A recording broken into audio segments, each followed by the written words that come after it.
Hello everyone, welcome back to the Stitches and Scribbles channel. My name is Erin and today we're going to be making a twisted headband on the knitting machine. So you can actually use either size knitting machine for this. It'll just affect how wide your headband is, but you can follow the same directions on either machine. Today I'm going to be using the Addi Express, so the 48, I think it's 48 pin machine to make these headbands. You're going to start by finding your starting pin, and we're just going to cast on with some waste yarn. So I'm using this red.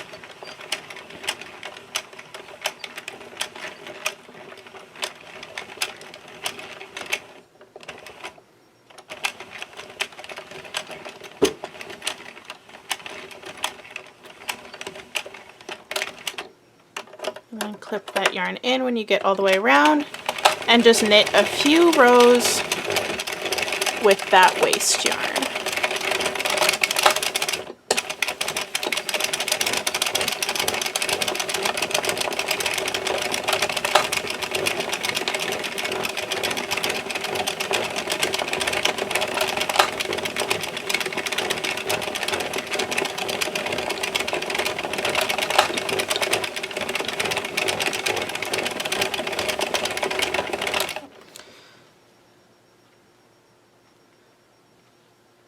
Alright, I'm going to release that waste yarn and feed in my actual colorway that I'm going to use.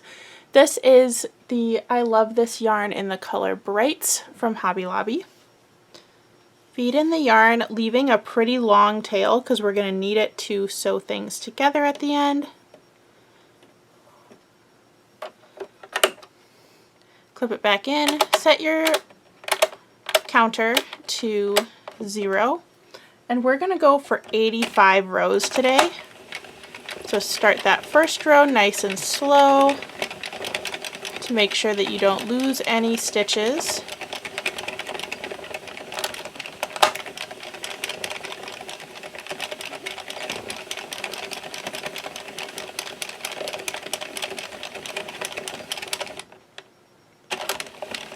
Once you've got a few rows in, you can pick up the speed a little bit. And you're going to go for 85 rows.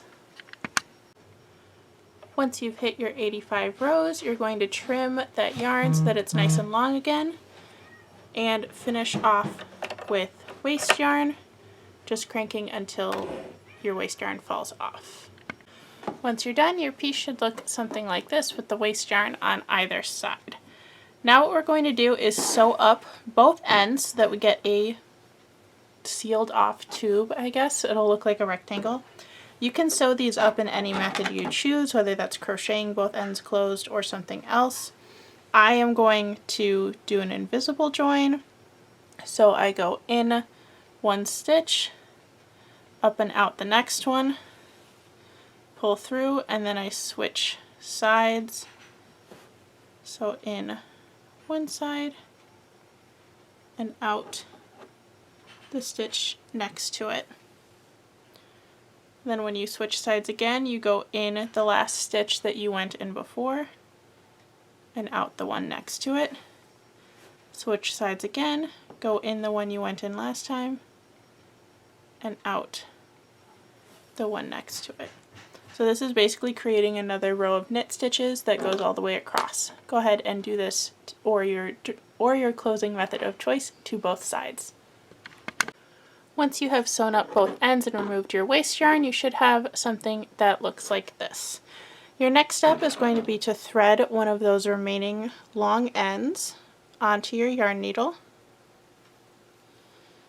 And then we're going to create the twist fold in order to sew it up. So what I do is I take the corner of one and find the middle of the other edge and kind of put those together. Then you fold the other half so that it meets in the middle, and take the other one and fold so that it meets the middle of the other one. So you should have 4 layers that kind of hug each other on both sides. Then that end that you have attached to your yarn needle is where you're going to start sewing from. and your other end should be on the other side, like this. So I do not do any sort of fancy stitch with this part. I just make sure that I go through all 4 layers each time that I do a pass, all the way through, and I just whip stitch this section. You just really have to make sure that you do go through all 4 layers each time you pass through, otherwise you're going to have gaps in your seam.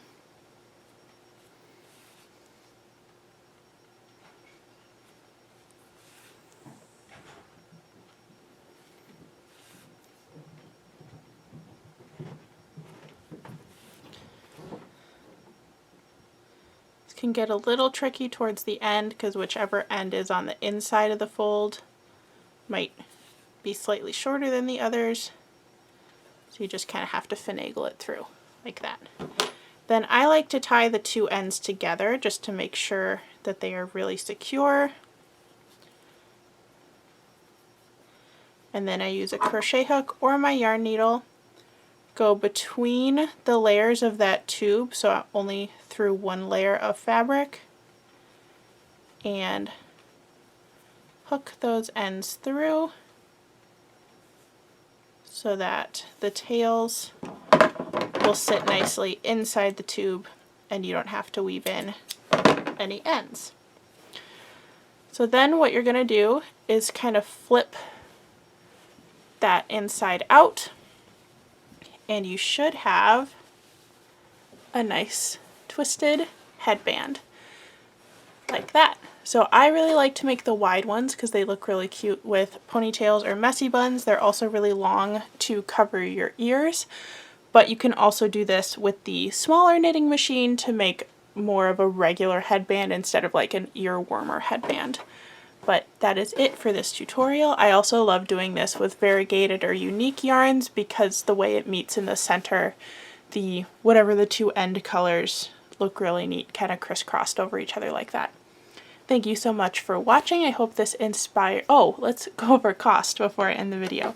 So I would price these at $20. That makes them slightly less than what I charge for hats, and they take about the same amount of time as yarn. About the same amount of time and about the same amount of yarn as doing a hat, but the amount of time is a little bit lower and the materials are slightly lower. So I priced them at $20. Also, if you priced it the same as one of the hats, a lot of people aren't going to understand because it's just a headband instead of a hat. It looks like it's smaller even though it's not, all that stuff. So $20 seems to be a good price for these. Thank you so much for watching. If you're interested in following me on other social media, you can check that out in the description box below. And I will see you in the next one. Bye everyone.